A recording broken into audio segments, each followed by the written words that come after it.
ধনু ৰাশি সাপ্তাহিক ৰাশিফল 12ৰ পৰা 18 এপ্ৰিল 2026। এই সপ্তাহটো ধনু ৰাশিৰ বাবে এক বিশেষ সময় হ'ব পাৰে। যি কাম বহুদিন ধৰি আগবাঢ়ি নাছিল আধৰুৱা হৈ আছিল, সেই কাম হঠাতে আগবাঢ়িবলৈ আৰম্ভ কৰিব পাৰে। কিন্তু এই সপ্তাহত গ্ৰহ নক্ষত্ৰৰ অৱস্থাই আপোনাক এটা গুৰুত্বপূৰ্ণ শিক্ষা দিব। ধৈৰ্য আৰু সঠিক সিদ্ধান্তই ভাগ্য সলনি কৰিব পাৰে। কিছুমান ধনু ৰাশিৰ লোকৰ বাবে এই সময়ত ধন লাভ, নতুন সুযোগ বা কৰ্মক্ষেত্ৰত ভাল খবৰ আহিব পাৰে। আনহাতে কিছুমান ক্ষেত্ৰত গুপ্ত শত্ৰু বা হিংসাপূৰ্ণ মানুহৰ বাবে সামান্য বাধা আহিব পাৰে। কিন্তু চিন্তা নকৰিব, আপোনাৰ আত্মবিশ্বাস আৰু সঠিক পদক্ষেপে সেই সকলো সমস্যা অতিক্ৰম কৰিব পাৰিব। এই সপ্তাহত এটা ডাঙৰ সিদ্ধান্ত আপোনাৰ জীৱনৰ দিশ সলনি কৰিব পাৰে। সেয়ে এই সপ্তাহৰ প্ৰতিটো দিন সচেতন হৈ আগবাঢ়িব লাগিব। সেয়ে ভিডিঅ'টো শেষলৈকে চাই থাকক, কাৰণ এই ৰাশিফলত মই আপোনালোকক জনাম টকা পইচা ধন আৰু আৰ্থিক অৱস্থা কেনে থাকিব, কৰ্মজীৱনত কি ডাঙৰ সুযোগ আহিব পাৰে, প্ৰেম আৰু দাম্পত্য জীৱনত কি পৰিৱৰ্তন হ'ব, আৰু কোন দিনটো আপোনাৰ বাবে আটাইতকৈ শুভ হ'ব এই সপ্তাহৰ ভিতৰত। বেছি পলম নকৰি আহক তেন্তে আৰম্ভ কৰোঁ। প্ৰথমতে আহিছোঁ ধন আৰু আৰ্থিক অৱস্থা। এই সপ্তাহত ধনু ৰাশিৰ আৰ্থিক অৱস্থাত লাহে লাহে উন্নতি দেখা যাব পাৰে। আগৰ কিছুদিন ধৰি যিসকল ধন সংক্ৰান্ত চিন্তাত আছিল, তেওঁলোকে এই সপ্তাহত অলপ সকাহ অনুভৱ কৰিব পাৰে। কিছুমান লোকৰ বাবে আগতে কৰা পৰিশ্ৰমৰ ফল এই সময়ত লাভ হোৱাৰ সম্ভাৱনা আছে। ব্যৱসায় কৰা ধনু ৰাশিৰ লোকসকলৰ বাবে এই সপ্তাহত নতুন গ্ৰাহক বা নতুন সুযোগ আহিব পাৰে। বিশেষকৈ অনলাইন ব্যৱসায়, কমাৰ্চ বা যোগাযোগৰ কাম কৰা লোকসকলে ভাল ফলাফল লাভ কৰিব পাৰে। কিন্তু এই সপ্তাহত ডাঙৰ ইনভেষ্ট কৰাৰ আগতে অলপ চিন্তা ভাৱনা কৰি সিদ্ধান্ত লোৱা উচিত। চাকৰি কৰা লোকসকলৰ ক্ষেত্ৰত এই সপ্তাহত অতিৰিক্ত দায়িত্ব আহিব পাৰে। সেই দায়িত্ব সঠিককৈ পালন কৰিব পাৰিলে আগন্তুক সময়ত প্ৰমোচন বা আৰ্থিক লাভৰ পথ মুকলি হ'ব পাৰে। সহকৰ্মীৰ সৈতে সম্পৰ্ক ভাল ৰাখিলে কৰ্মক্ষেত্ৰত লাভ হ'ব। এই সপ্তাহত হঠাৎ কিছুমান খৰচ বৃদ্ধি পাব পাৰে। ঘৰৰ কাম, পৰিয়ালৰ প্ৰয়োজন বা স্বাস্থ্য সংক্ৰান্ত খৰচ হ'ব পাৰে। সেয়ে অপ্ৰয়োজনীয় খৰচৰ পৰা নিজকে বচাই ৰখা অত্যন্ত প্ৰয়োজন। যিসকল লোকে ঋণ ল'বলৈ চিন্তা কৰি আছে, তেওঁলোকে এই সপ্তাহত অলপ সাৱধান হ'ব লাগিব। নতুন ঋণ লোৱাৰ আগতে ভালকৈ পৰিকল্পনা কৰি আগবঢ়া ভাল, নতুবা আগলৈ অলপ আৰ্থিক প্ৰেছাৰ অনুভৱ কৰিব পাৰে। এই সপ্তাহত কিছুমান ধনুৰাশিৰ লোকৰ বাবে হঠাৎ ধন লাভৰ সম্ভাৱনা দেখা যায়। আগতে কৰা কোনো কাম, পুৰণি পাবলগীয়া ধন বা কোনো অপ্ৰত্যাশিত উৎসৰ পৰা ধন আহিব পাৰে। কিন্তু সেই ধন সঠিকভাৱে ব্যৱহাৰ কৰাটো অত্যন্ত গুৰুত্বপূৰ্ণ। মুঠতে ক'বলৈ গ'লে এই সপ্তাহত ধনুৰাশিৰ আৰ্থিক অৱস্থা স্থিৰ থাকিব, যদিও ধৈৰ্য আৰু বুদ্ধিমত্তাৰে ধন ব্যৱস্থাপনা কৰিলে সময়ত ডাঙৰ লাভৰ সম্ভাৱনা থাকিব। এতিয়া আহিছোঁ ধনুৰাশিৰ কৰ্মজীৱন 12ৰ পৰা 18 এপ্ৰিল 2026। এই সময়ছোৱাত কৰ্মজীৱনত কেনেকুৱা পৰিৱৰ্তন দেখা যায়। এই সপ্তাহত ধনুৰাশিৰ লোকসকলৰ কৰ্মজীৱনত কিছু গুৰুত্বপূৰ্ণ পৰিৱৰ্তন দেখা যাব পাৰে। যিসকল লোকে বহুদিন ধৰি নিজৰ পৰিশ্ৰমৰ সঠিক মূল্য পোৱা নাছিল, তেওঁলোকে এই সপ্তাহত অলপ ভাল খবৰ শুনিবলৈ পাব পাৰে। কৰ্মক্ষেত্ৰত আপোনাৰ ক্ষমতা, দক্ষতা বা পৰিশ্ৰমৰ ওপৰত আপোনাৰ কৰ্তৃপক্ষৰ চকু পৰিব। চাকৰি কৰা ধনুৰাশিৰ লোকসকলৰ বাবে এই সপ্তাহত নতুন দায়িত্ব আহিব পাৰে। প্ৰথমতে এই দায়িত্ব অলপ কঠিন যেন লাগিব পাৰে, কিন্তু ধৈৰ্য আৰু আত্মবিশ্বাসেৰে কাম কৰিলে সেইটো আপোনাৰ বাবে এক ডাঙৰ সুযোগ হৈ পৰিব পাৰে। সহকৰ্মীৰ সৈতে ভাল সম্পৰ্ক বজাই ৰখা অত্যন্ত প্ৰয়োজন, কাৰণ দলীয় কামত টিম ৱৰ্কত সহযোগিতা পালে সফলতা সহজে আহে। কিছুমান ধনুৰাশিৰ লোকৰ বাবে এই সপ্তাহত চাকৰি পৰিৱৰ্তনৰ চিন্তা আহিব পাৰে। যদি আপুনি নতুন সুযোগ বিচাৰি আছে, তেন্তে এই সময়ত নতুন যোগাযোগ আৰু নতুন প্ৰস্তাৱ আহিব পাৰে। কিন্তু হঠাৎ সিদ্ধান্ত লোৱাৰ আগতে ভালকৈ চিন্তা কৰি আগবঢ়া উচিত। ব্যৱসায় কৰা ধনুৰাশিৰ লোকসকলৰ বাবে এই সপ্তাহত কামৰ ব্যস্ততা বৃদ্ধি পাব পাৰে। নতুন প্ৰজেক্ট বা নতুন গ্ৰাহকৰ সৈতে যোগাযোগ বৃদ্ধি হ'ব পাৰে। যদি আপুনি ধৈৰ্য ধৰি পৰিকল্পনাৰে আগবাঢ়ে, তেন্তে আগন্তুক সময়ত ব্যৱসায়ত উন্নতি লাভৰ সম্ভাৱনা দেখা যায়। কিন্তু এই সপ্তাহত গুপ্ত প্ৰতিদ্বন্দ্বী বা হিংসা কৰা মানুহৰ পৰা অলপ সাৱধান থাকিব লাগিব। আপোনাৰ সফলতা দেখি কিছুমান মানুহে বাধা সৃষ্টি কৰিব পাৰে। সেয়ে নিজৰ পৰিকল্পনা সকলোকে নজনাটোৱেই ভাল হ'ব। যিসকল শিক্ষাৰ্থী বা নতুন কৰ্মজীৱন আৰম্ভ কৰা ধনুৰাশিৰ লোক আছে, তেওঁলোকৰ বাবে এই সপ্তাহত পৰিশ্ৰমৰ সময়। অধিক অধ্যয়ন, অধিক প্ৰস্তুতি আৰু নিজৰ লক্ষ্যৰ ওপৰত মনোযোগ দিলে আগলৈ সফলতাৰ পথ মুকলি হ'ব। মুঠতে ক'বলৈ গ'লে এই সপ্তাহত ধনুৰাশিৰ কৰ্মজীৱনত পৰিশ্ৰম আৰু ধৈৰ্য অত্যন্ত গুৰুত্বপূৰ্ণ। যদি আপুনি মনোযোগেৰে কাম কৰে, তেন্তে এই সপ্তাহত আগন্তুক সময়ত সফলতাৰ ভিত্তি গঢ়ি তুলিবলৈ সক্ষম হ'ব। এতিয়া আহিছোঁ প্ৰেম আৰু দাম্পত্য জীৱন।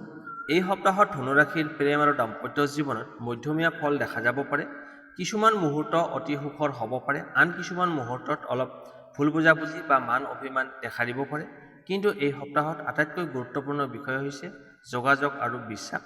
যিসকল ধনুৰাশিৰ লোকে ইতিমধ্যে প্ৰেমৰ লগত জড়িত হৈ আছে, তেওঁলোকৰ বাবে এই সপ্তাহত সম্পৰ্কটো অলপ গভীৰ হ'ব পাৰে। আপোনালোকৰ সংগীৰ সৈতে অধিক সময় কটোৱাৰ সুযোগ লাভ কৰিব। একেলগে ভৱিষ্যতৰ পৰিকল্পনা কৰা, একেলগে সময় কটোৱা, ক'ৰবালৈ ঘূৰিবলৈ যোৱা বা সাধাৰণ কথা বতৰাত সম্পৰ্কটো অধিক মজবুত কৰিব পাৰিব। কিন্তু সপ্তাহৰ মাজভাগত কিছুমান সৰু সুৰা বিষয়ক লৈ মতভেদ দেখা দিব পাৰে। কেতিয়াবা অহংকাৰ বা জেদৰ বাবে এই মতভেদ ডাঙৰ হৈ পৰিব পাৰে। সেয়ে এই সময়ত শান্ত আৰু ধৈৰ্যশীল হৈ কথা কোৱাটো অত্যন্ত প্ৰয়োজন। যিসকল ধনুৰাশিৰ লোকে অবিবাহিত আৰু নতুন প্ৰেম বিচাৰি আছে, তেওঁলোকৰ বাবে এই সপ্তাহত নতুন কাৰোবাৰ সৈতে চিনাকি হোৱাৰ সম্ভাৱনা আছে। এই চিনাকি বন্ধুত্বৰ পৰা আৰম্ভ হৈ লাহে লাহে প্ৰেমলৈ ৰূপান্তৰিত হ'ব পাৰে। কিন্তু খৰধৰ কৰি মানুহজনক ভালকৈ বুজিবলৈ চেষ্টা কৰক। বিবাহিত ধনুৰাশিৰ লোকসকলৰ বাবে এই সপ্তাহত পৰিয়ালৰ দায়িত্ব অলপ বৃদ্ধি পাব পাৰে। ঘৰৰ কাম, পৰিয়ালৰ সদস্যৰ প্ৰয়োজন বা আন কিছুমান বিষয়ৰ বাবে ব্যস্ততা বৃদ্ধি পাব পাৰে। কিন্তু এই ব্যস্ততাৰ মাজতো সংগীৰ সৈতে সময় কটোৱাটো অত্যন্ত প্ৰয়োজন। কেতিয়াবা বাহিৰৰ মানুহ বা আত্মীয়ৰ কথাত প্ৰভাৱিত হৈ সংগীৰ সৈতে ভুল বুজাবুজি হ'ব পাৰে। সেয়ে এই সপ্তাহত তৃতীয় ব্যক্তিৰ কথা শুনি তৎক্ষণাত সিদ্ধান্ত নলোৱাটোৱে ভাল। নিজৰ সংগীৰ সৈতে খোলাখুলিকৈ কথা পাতিলে সমস্যাৰ সমাধান সহজে হ'ব। এই সপ্তাহত কিছুমান ধনুৰাশিৰ দাম্পত্য জীৱনৰ বাবে একেলগে নতুন পৰিকল্পনা আৰম্ভ কৰাৰ সম্ভাৱনা আছে। ঘৰ সজোৱা, সৰু সুৰা ভ্ৰমণৰ পৰিকল্পনা কৰা বা পৰিয়ালৰ নতুন লক্ষ্য নিৰ্ধাৰণ কৰা ইত্যাদি বিষয়ত আলোচনা হ'ব পাৰে। যিসকল লোকৰ সম্পৰ্কত আগতে কিছুমান সমস্যা চলি আছিল, তেওঁলোকৰ বাবে এই সপ্তাহত সমাধানৰ পথ মুকলি হ'ব। যদি দুয়োফালৰ পৰা আন্তৰিকতা চেষ্টা থাকে, তেন্তে সম্পৰ্কটো আগৰ তুলনাত অধিক মজবুত হ'ব পাৰে। মুঠতে ক'বলৈ গ'লে এই সপ্তাহটো ধনুৰাশিৰ প্ৰেম আৰু দাম্পত্য জীৱনত সুখ আৰু সামান্য চেলেঞ্জ দুয়োটাই থাকিব। কিন্তু যদি আপুনি ধৈৰ্য, বুজাবুজি আৰু সৎ অনুভূতিৰে সম্পৰ্কটো আগুৱাই লৈ যায়, তেন্তে এই সপ্তাহত আপোনাৰ সম্পৰ্ক অধিক মধুৰ আৰু স্থায়ী কৰি তুলিব পাৰে। এতিয়া আহিছোঁ স্বাস্থ্য আৰু গুপ্ত শত্ৰু। এই সপ্তাহত ধনুৰাশিৰ স্বাস্থ্য সাধাৰণতে ঠিকেই থাকিব, কিন্তু কিছুমান সৰু সৰু সমস্যাই অলপ অসুবিধা দিব পাৰে। বিশেষকৈ অতিৰিক্ত কামৰ প্ৰেছাৰ, অনিয়মিত খাদ্য বা ৰেষ্ট কম লোৱাৰ বাবে শৰীৰত অলপ ক্লান্তি অনুভৱ কৰিব পাৰে। সেয়ে এই সপ্তাহত নিজৰ শৰীৰৰ যত্ন লোৱাটো অত্যন্ত প্ৰয়োজন। কিছুমান ধনুৰাশিৰ লোকৰ বাবে এই সময়ত মূৰৰ বিষ, ঘাড়ৰ বিষ বা পাচনতন্ত্ৰৰ সামান্য সমস্যা দেখা দিব পাৰে। সেয়ে সময়মতে আহাৰ গ্ৰহণ কৰা আৰু পৰ্যাপ্ত পৰিমাণে পানী খোৱাটো ভাল হ'ব। নিয়মিত হাঁহি ধেমালি আৰু সৰু সুৰা ব্যায়াম বা প্ৰাতঃ ভ্ৰমণ কৰিলে মৰ্ণিং ৱাক স্বাস্থ্যৰ বাবে ভাল থাকিব। মানসিক স্বাস্থ্যৰ ক্ষেত্ৰতো অলপ সাৱধান থাকিব লাগিব। কেতিয়াবা কিছুমান চিন্তা বা মানসিক প্ৰেছাৰৰ বাবে আপোনাক অস্থিৰ কৰি তুলিব পাৰে। কিন্তু অতিৰিক্ত চিন্তা নকৰি মনটো শান্ত ৰাখিবলৈ চেষ্টা কৰক। ধ্যান, প্ৰাৰ্থনা বা ইতিবাচক চিন্তাই মনক স্থিৰ কৰি ৰাখিব পাৰে। এতিয়া ক'বলৈ গৈ আছোঁ গুপ্ত শত্ৰুৰ বিষয়ে। এই সপ্তাহত আপোনাৰ সফলতা বা আগবঢ়াৰ বাবে কিছুমান মানুহে ভিতৰি ভিতৰি হিংসা অনুভৱ কৰিব পাৰে। বাহিৰৰ পৰা বন্ধুৰ দৰে দেখা পাব, ভিতৰি ভিতৰি আপোনাৰ বিপক্ষে কথা ক'ব পাৰে। সেয়ে সকলোৰে অন্ধবিশ্বাস নকৰাকৈ অলপ সচেতন হৈ থাকিব লাগিব। বিশেষকৈ কৰ্মক্ষেত্ৰ বা ব্যৱসায়ত নিজৰ পৰিকল্পনা সকলোকে নজনাটোৱে ভাল হ'ব। কিছুমান মানুহে সেই তথ্য ব্যৱহাৰ কৰি আপোনাক অসুবিধাত পেলাব পাৰে। নিজৰ কাম নিজে মনোযোগেৰে কৰি আগবঢ়াটো ভাল হ'ব। তথাপিও ভয় কৰিবলগীয়া একো নাই, কাৰণ আপোনাৰ আত্মবিশ্বাস আৰু সঠিক সিদ্ধান্তই সেই গুপ্ত শত্ৰুকণক ক্ষতি কৰিব নোৱাৰিব। যদি আপুনি শান্ত মন আৰু বুদ্ধিমত্তাৰে সকলো পৰিস্থিতি মিলাই ল'ব পাৰে, তেন্তে সকলো সমস্যা সহজে অতিক্ৰম কৰিব পাৰিব। মুঠতে ক'বলৈ গ'লে এই সপ্তাহত ধনুৰাশিৰ বাবে স্বাস্থ্যৰ ক্ষেত্ৰত সচেতনতা আৰু মানুহ চিনাৰ ক্ষেত্ৰত মানুহক চিনি পোৱাৰ ক্ষমতা অত্যন্ত গুৰুত্বপূৰ্ণ হ'ব। নিজৰ যত্ন লওক আৰু ইতিবাচক চিন্তা কৰক আৰু নিজৰ লক্ষ্যৰ ওপৰত মনোযোগ ৰাখক। এতিয়া আহিছোঁ ধনুৰাশিৰ বাবে এই সপ্তাহত 12 পৰা 18 এপ্ৰিলৰ ভিতৰত শুভ তাৰিখ, শুভ সংখ্যা আৰু শুভ প্ৰতিকাৰ কি হ'ব। এই সপ্তাহত ধনুৰাশিৰ বাবে কিছুমান বিশেষ দিন শুভ সংখ্যা হিচাপে হ'ব পাৰে। যদি আপুনি এই দিনবোৰত গুৰুত্বপূৰ্ণ কাম আৰম্ভ কৰে, তেন্তে সফলতাৰ সম্ভাৱনা অধিক বৃদ্ধি পাব। শুভ তাৰিখ এই সপ্তাহত 13 এপ্ৰিল, 15 এপ্ৰিল আৰু 17 এপ্ৰিল আপোনাৰ বাবে বিশেষ শুভ হ'ব পাৰে। এই দিনবোৰত নতুন কাম আৰম্ভ কৰা, গুৰুত্বপূৰ্ণ সিদ্ধান্ত লোৱা বা নতুন পৰিকল্পনা আৰম্ভ কৰাটো লাভজনক হ'ব পাৰে। শুভ সংখ্যা এই সপ্তাহত আপোনাৰ বাবে শুভ সংখ্যা হৈছে 3, 5 আৰু 9। এই সংখ্যাবোৰৰ কিছুমান ক্ষেত্ৰত আপোনাৰ বাবে ভাগ্যশালী প্ৰমাণিত হ'ব পাৰে। কিছুমান ধনুৰাশিৰ লোকৰ বাবে এই সংখ্যাবোৰে সৌভাগ্য আৰু ইতিবাচক শক্তি আনিব পাৰে।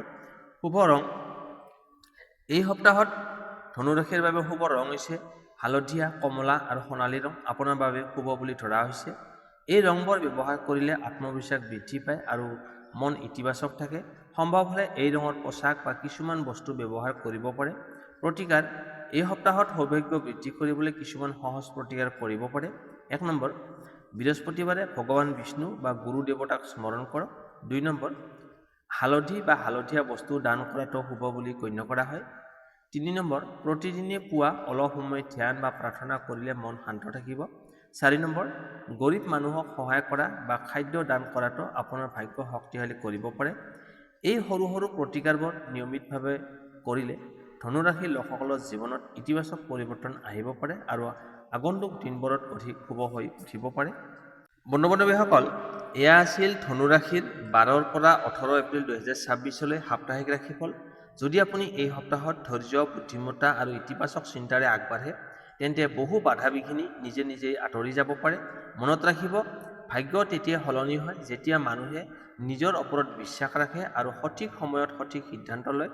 যদি আপুনি ধনুৰাশিৰ জাতক জাতিকা, তেন্তে এই সপ্তাহত নিজৰ লক্ষ্যৰ ওপৰত মনোযোগ ৰাখক।